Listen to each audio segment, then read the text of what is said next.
Welcome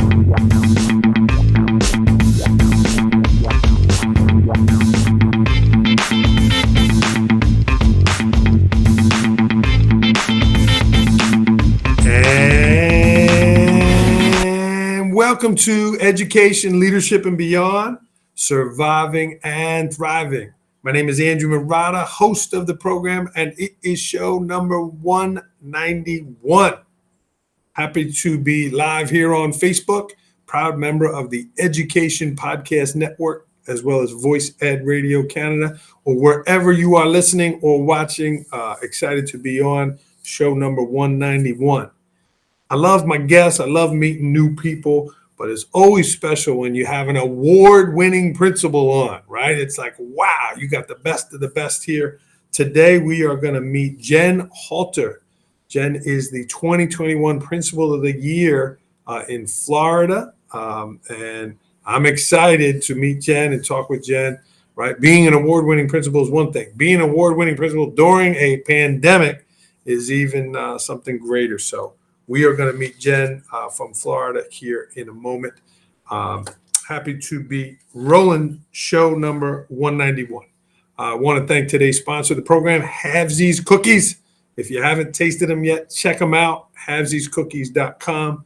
That discount code is Murata15, MAROTTA, 15 for your discount. That is a small business up here in New York. They vacuum ship. So if you're watching from Florida and you want to order them, they vacuum seal and ship down there. They're fresh. They're incredible. And yes, they are half cookies for you. So use that discount code Murata15. And we thank them for sponsoring today's program. Let's get rolling. I am an experienced principal and I'm in a new setting. I'm in Port Jervis Middle School. I was the high school principal for many years and now I'm a middle school principal. And Jenn is an experienced principal, and she's in a new school this year. So I'm going to ask her about that, about being experienced, but being in a new setting. What does it look like? What does it feel like? What are some different things that you're going through, right? People are getting to know you in your new role, and you're getting to know them. I like it that it's a fresh start. It's a different scene. But I have experience, right? Kids are kids no matter where you are. But it also kind of refreshes you with some things, maybe sharpens your saw a little bit that you're in that new setting. But I think it's an advantage to have experience, but also be in a new setting. And a lot of people are new in their roles now, right? A lot of times it's going from assistant principal to principal, right? And they haven't been there. But when you've been an experienced principal and now you're at a different setting, you have a chance to do some things differently. You have a chance to maybe correct maybe some of the mistakes or maybe not the best decisions you made at your first school. And so I'm blessed to do that. But I'm going to ask Jenn about that. Enough of me talking. Let's bring Jenn in the show here and welcome her to Education, Leadership, Beyond. Jenn, welcome. Hey, so excited to be here. Nice to have you on. I know I goofed on our first appointment way last year, but we have the award-winning principal from Florida 2021. Jenn, welcome to the program. It's great to see you. How are you? I'm great. Great. Good. And you're in your first year now at Clay High School. Jenn, what did you think about that opening concept about being an experienced principal, but also being kind of in a new setting? It's so true. So I was a principal at Green Cove Junior for 6 years. And before that was an AP and the vice principal there for 2 years. So I was there for 8 years at the same school. Wow. So I was ready for a change and a new challenge, but also was, I'm learning new things coming to a different school. And even though this high school is only 1.5 miles up the road from the junior high I led, so I knew a lot of the families and I know the community, but it was still an adjustment, which is, I think, important for leaders to have and to learn and grow through. So yeah, make those adaptations. If you're watching live, feel free to jump in. Christy McGowan Gomez is giving you a nice shout out there, Jenn, about being a great leader. And speaking of being a great leader, you are the 2021 Principal of the Year in Florida. Congratulations. What was that like for you, Jenn? It was really exciting. It's very humbling. There's a lot of great leaders in the things that I do, working with the Florida Association of School Principals, with FASA, where I met you at the conference this summer, being in a lot of rooms with a lot of great leaders throughout the state, doing some state work. It was very humbling to be chosen among peers where we're all working really hard. And I believe that leadership, we all learn from each other. So there's nothing that I invented or did that I haven't learned from someone else. So it's an honor to represent principals and to just continue to be a voice for administrators and kids. Yeah. And how about your family, right? Did mom not have to do any like household chores leading up here? Did mom kind of get a vacation?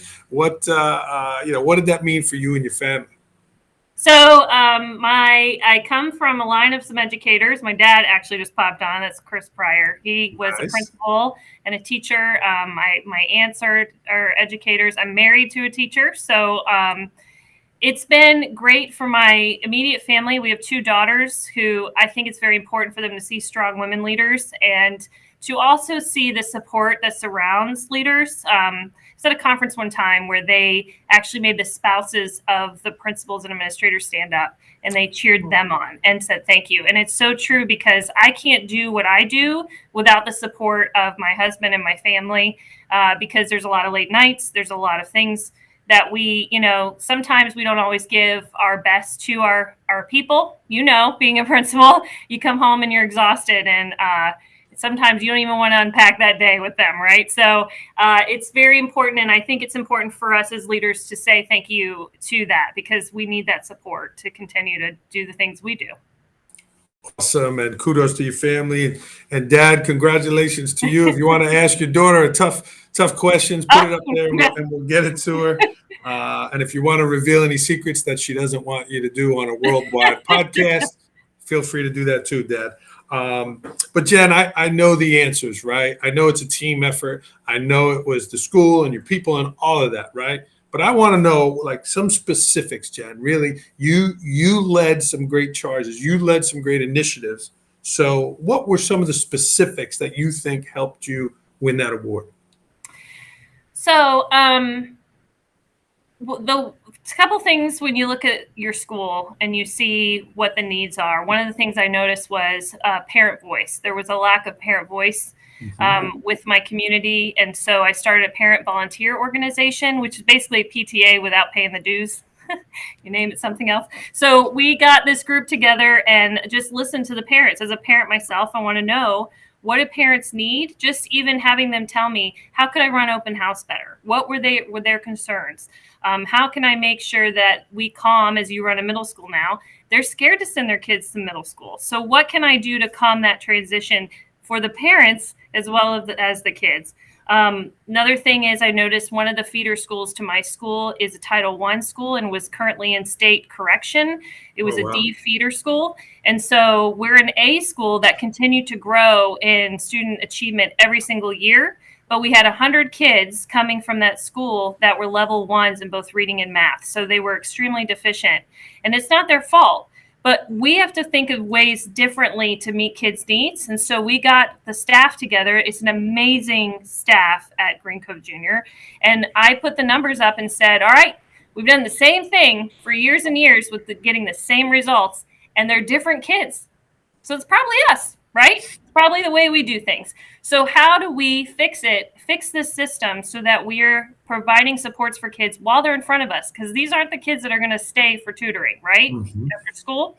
So we did an in-school intervention and we targeted math where we specifically placed kids based off their data for what they needed help in. So if you had a kid who did not know times tables and they're staring at you in 7th grade, that's where we meet them at.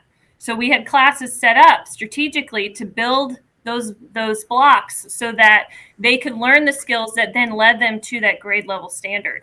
And doing that for 3 years, we started to close that achievement gap with kids. And it's because we provided strategic intervention, and even kids that didn't need help in math, they then went to a reading intervention.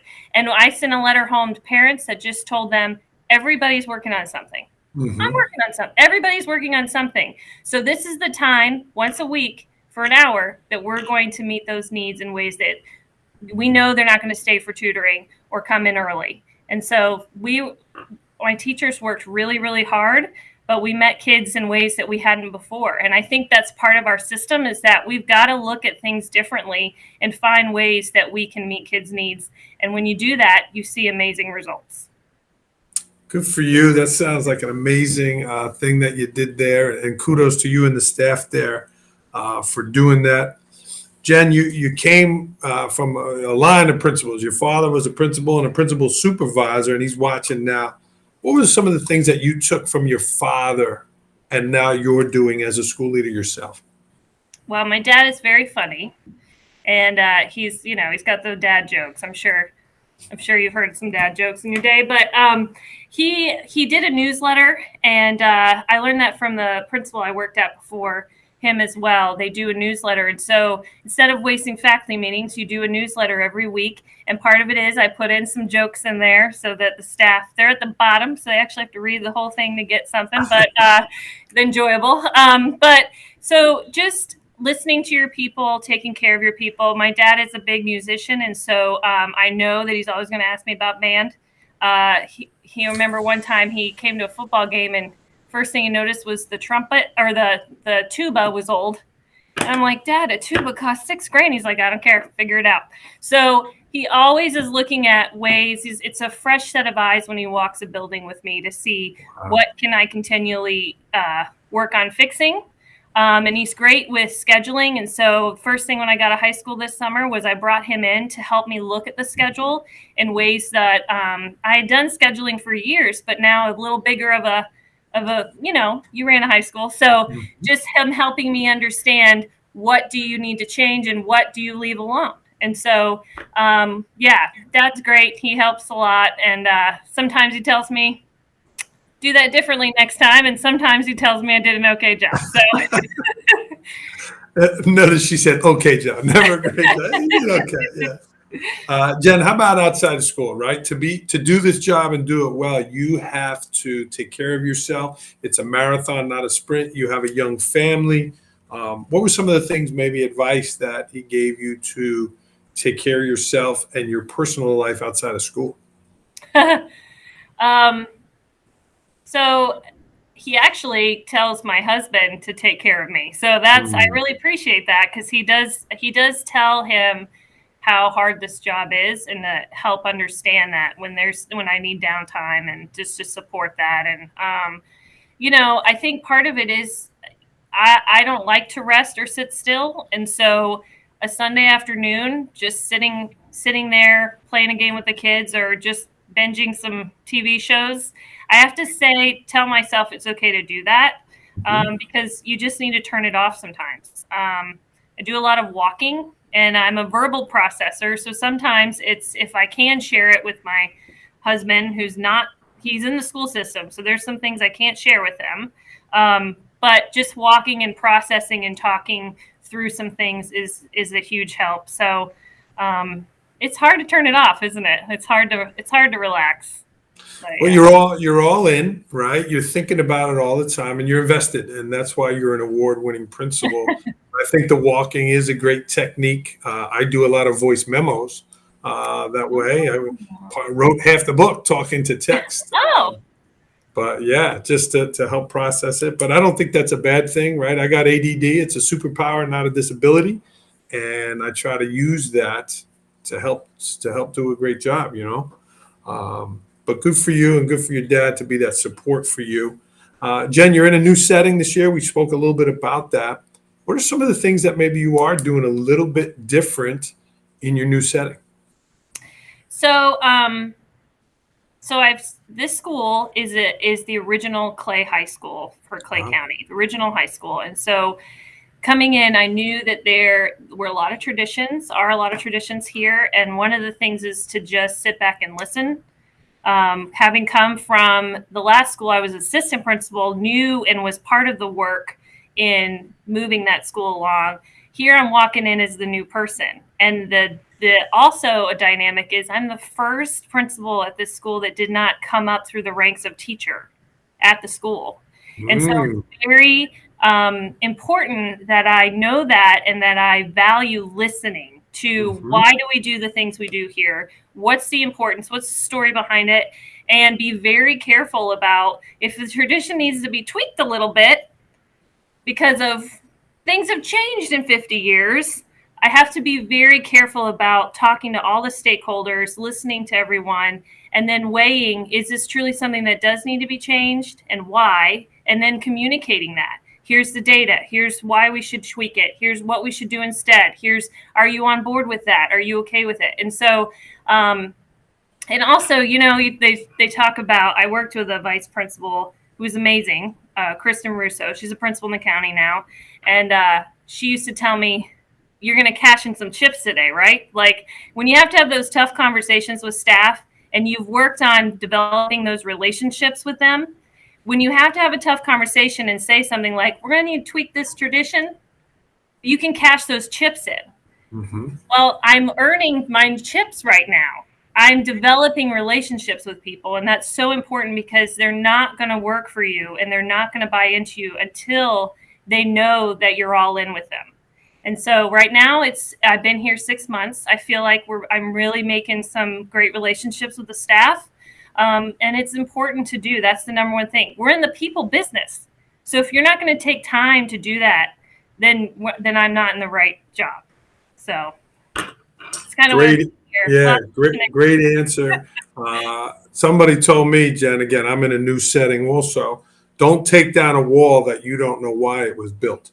Oh, that's a great quote. Yeah, I heard that. And then, just trying to move slow and trying to understand why. But yeah, good for you there listening. And that's not one of my strong points, but I'm working on it. Jen, do you think you made the change, right? You felt that it was right time. Do you think principals have a shelf life in a school that they're at? Yes and no. So I think that principals can have a shelf life if they're not willing to learn and grow. Mm.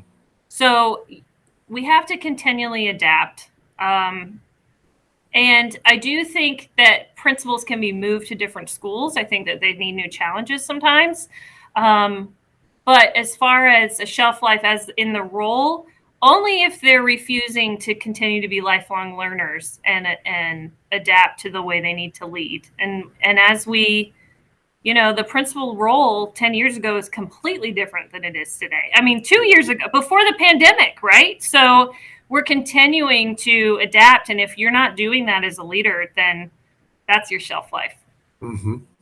Great answer. And again, if you're watching live, Jen, you got a big audience here watching you, and it's exciting to have them join us. If you're watching live, you have a question or a comment for Jen, don't hesitate to put that in. Jen, you talked about listening. You mentioned the word support. How are you supporting your staff, through COVID fatigue? People are just tired of it, right? And it's ramping up now again. It's like this deja vu, right? Like, how are you addressing COVID fatigue? So I think a lot of it is just listening again, but also just backing off. We have money on the table right now for tutoring, and none of my teachers want to tutor. They're just tired, and Yes. you have to say, okay, you just have to say, all right, you are at saturation. This is all you can handle this year, and I got it. And we have to also talk about grace. We want to give our students as much grace, and we have to give grace to our teachers. And so when you have those conversations of, well, Bobby didn't turn anything in and he was out for 10 days for COVID and then he just didn't do anything. And then you have to have the conversation of, well, just because he's back doesn't mean he's fully ready to learn. We need to give him more time. And also, if you're feeling under the weather or you're just feeling tired or you're seeing that kids are not really doing their all, we give you grace too, right? So it's making sure you're modeling what you expect with your teachers so that they do what we expect for kids and continue to have those conversations. But yeah, just because they're COVID fatigue, I'm not sure when we're going to get out of this sucker. But I think too, one of the things I noticed the other day, I was flipping through Facebook and there was a meme about 2022 has been a rough year. And I said to a friend I was sitting next to, I said, it's like January 8th. It's funny, but what it's not helping is, how are we messaging that? Are we embracing the fatigue and saying it's okay? And how can we message a more positive way to go, 2022 is going to be okay. It's going to be great. And what can we do to take care of each other instead of just being like, how are we going to get through this year? So I think part of that is us helping to message, we can do this. We got it. It's still here, but we're going to adapt and we're going to keep pushing through. Great message, Jen, and it's so important that the principal's voice is positive, is future bearing, is strong like that. So good for you with that message. Jen, how about your APs? You're new there. Some of them might have been there already. Tell me about your leadership in leading the assistant principals. I have an amazing team. I actually have one on there right now. Lori Coburn's on here. Lori was a dean for me at Green Cove, and then I got her to come over to Clay with me. So she's one of my assistant principals. She's doing a great job. Yeah, we call that stealing up here in New York. Oh, well, I did steal her. And I admit that. She's awesome. She says, yeah, I did. But I have my vice principal has been here for 26 years at the same school. Wow. And it's actually been really awesome because I, even today, said, well, what's the reason behind this decision that we do every single year? And he can tell me. Yeah. And so here, we retired at this time, did this, that, and the other, and this family lives down the street, does this, that, and that. And it's great because you have to have that voice. You have to have that person to say, here's the connections, here's the families, here's the reason why we do that. And they're going to be up here next week expecting to see XYZ at the wrestling match, and so and then I have an amazing dean who actually is a retired superintendent from Ohio. Oh, wow. And it's great because he can, I'll debrief with him and go, how'd I run that meeting? Because he's done all the jobs. And I think it's important that we value experience with our leaders. They may come from all different backgrounds, but just because he retired early, was young, moved up quickly, he's still very valuable. And I really value having him help mentor me in some ways, because he's run 4 high schools. So wow. He can help me out. So, yeah. And then Bonnie King is another AP. She's doing an excellent job. She's we just got the ACE program, Cambridge. I'm not sure if you're aware of Cambridge program, but we just got that, which is ACE, and it's amazing. And she's getting that rolling here at Clay. So I have an awesome team. They're really working well together. I brought 2 with me, so they've worked with me before, and then 2 were here. So we are melding together. And then one other person is my athletic director. I bring in as part of my admin team, and that's really important because he's the principal of athletics. So he helps. That's a huge part of a high school life, and it's great because I can say, you got this, right? He handles all the coaches and the athletes and brings us in on that stuff. So I'm really blessed. Awesome, Jen. Yeah. Sounds like you have a nice balance of new but experience, as well as some people guiding you in that role. So good. Jen, one of the things you're working on is studying people skills and principles, right? Even just talking to you for a minute, right? You laugh, you smile, you're upbeat. I could tell that you have strong people skills. Why are you studying this topic, and what are you hoping to learn from? So no one teaches you, no one coaches us on people skills. We are in the people business. And when you go to school, you learn about budget and finance and school improvement plans and all those fun things, paperwork and how to hire. You may even learn how to coach teachers, but no one coaches administrators on how to handle people. How do you have it happen when you have a teacher falling apart in front of you, and in 5 minutes, the bell's going to ring and they got to go teach math? And how are you going to react to that? Because naturally, I don't react well to that. I'm thinking, I got 25 kids that need to go teach algebra. I ain't got time for this. But you can't say that, and you can't react that way, and you have to take care of the person in front of you. And so what do we do for our leaders to prepare them and to continually coach them on the job on how to handle that? Mm-hmm. Thank God I got my dad, and I've got principal people, and I've got people that around me that I can bounce off and go, is that okay? Did I handle that okay? One of them being Miss Coburn. I in a difficult conversation, I bring her in, and she helps to gauge how things are going. So I'm studying all that because I want to find ways to support leaders to be better at people skills so that we can lead people better. And I recognize that that's something that I continually work on. And it all started from, have you read the book Dare to Lead by Brene Brown? Certainly know Brene and her work. Yeah. So it started back when I read that book. We led a book study for leaders here in Clay from it. And I really believe that started me thinking about, well, when do we use empathy in our work? And how do we do that? And how do we coach people to do that? So, yeah, I graduate in December. So I'm excited. I just started writing the dissertation. So we'll see if I learn anything. Principal of the year, doctorate. I mean, you're a superwoman here, Jenn. You're incredible.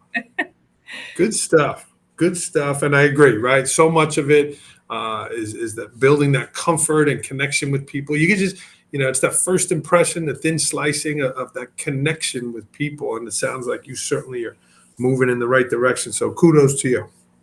Thank you. Cool.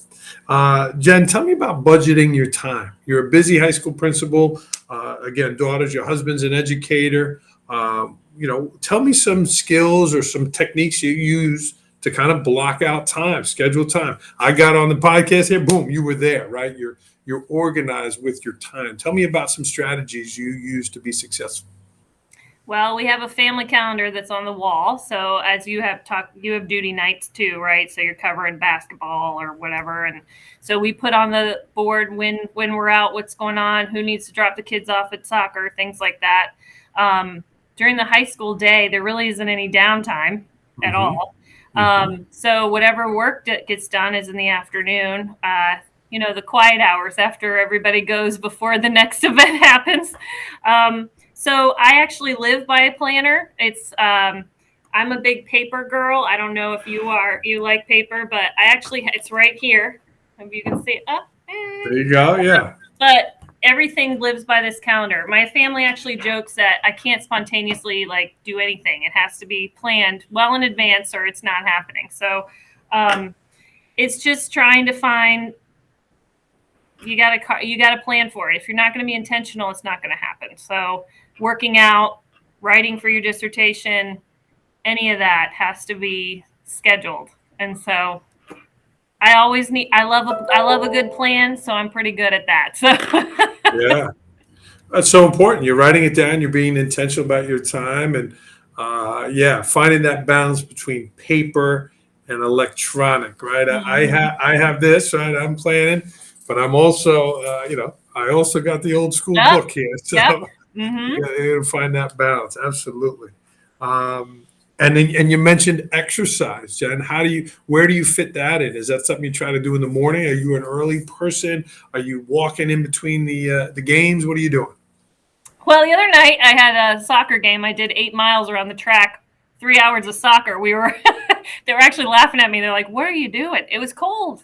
Kept going. So, but I usually run in the afternoons because I am not a morning person. I'm not really a night person either. I probably peak about 3 p.m., the best time of day. But just try to get that workout in before the next thing, but usually in the afternoon. And a lot of times it's around the soccer fields for your kids or, running around before the next thing. But I love to run. It's a good escape.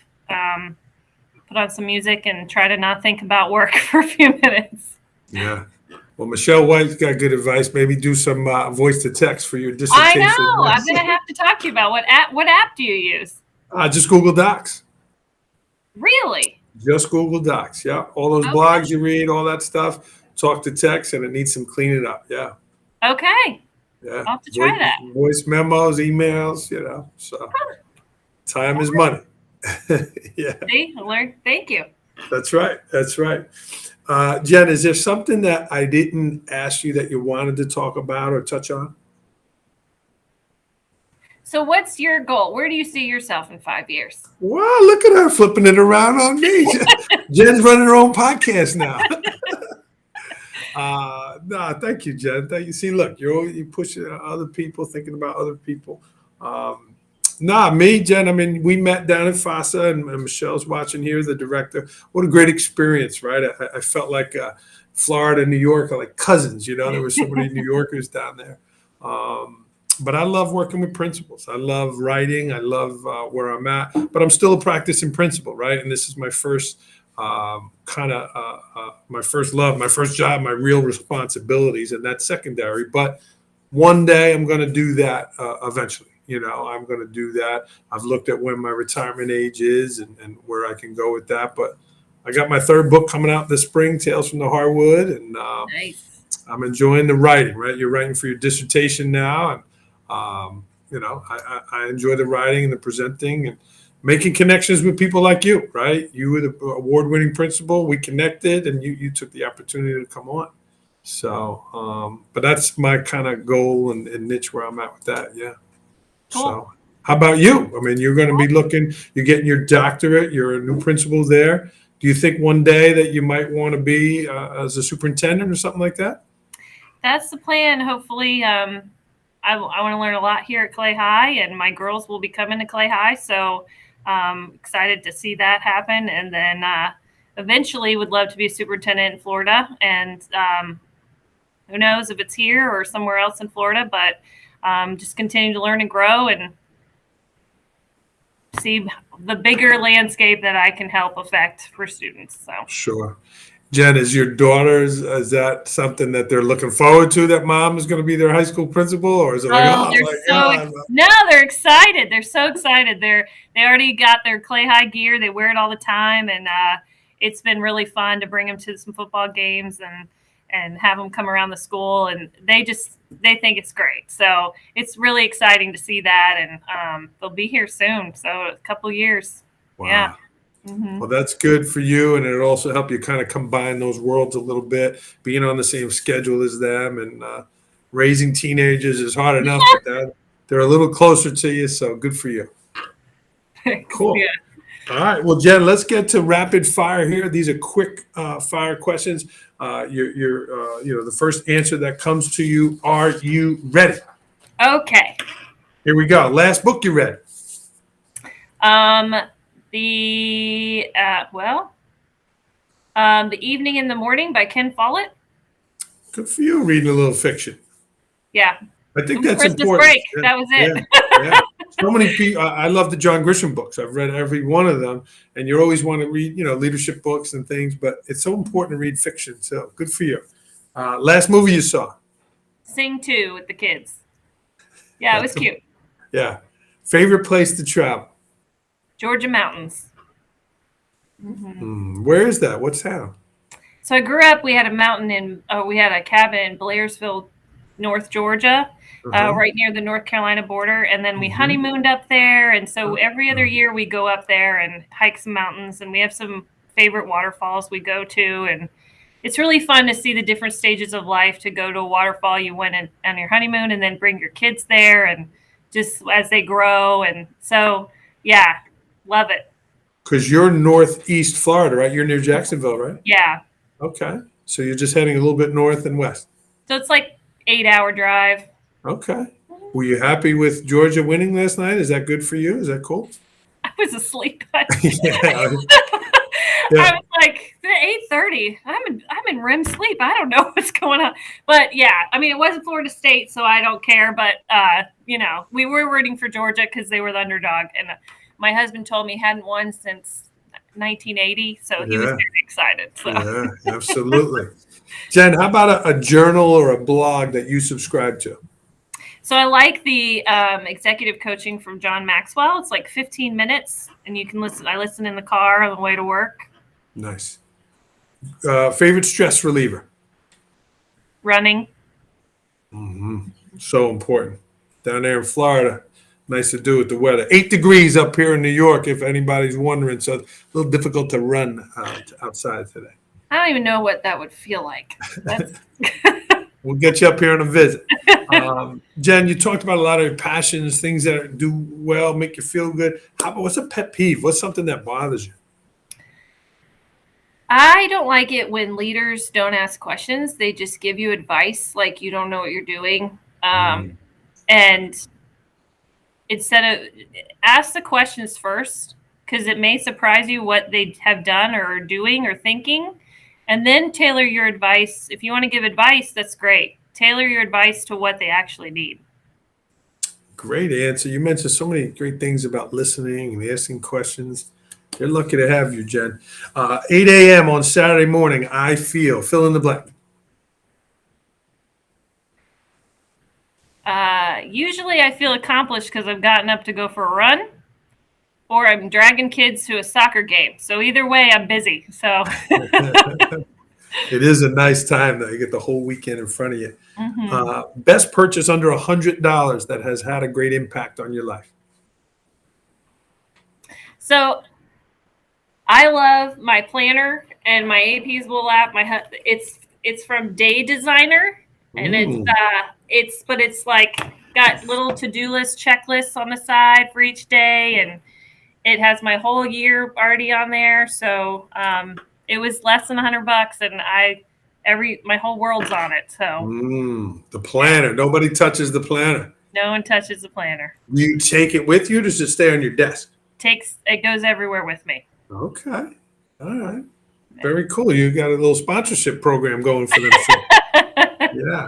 You mentioned Florida State. Like, other than Florida State, like, who's your pro team? Who do you follow? Which sport you root for? So I'm a runner, so I don't really follow a lot of sports. But Florida State, the girls' soccer team's really good. My daughters are in soccer, so they watch that. And Florida State is where I went to school. So my husband and I both went there. So it's a great college and university.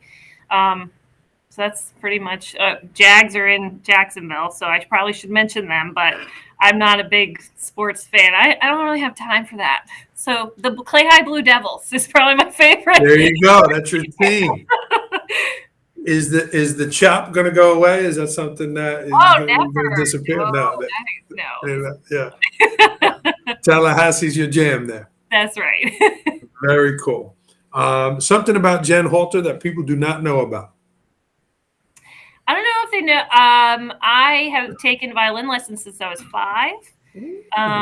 I think my parents were upset I didn't do it in college because they paid all that private lesson money. But so I play now for the 5 Good Years band. It's a band that we just play free for charity events and raise money for charity. So it's another stress reliever, is just to play and hang out and have fun.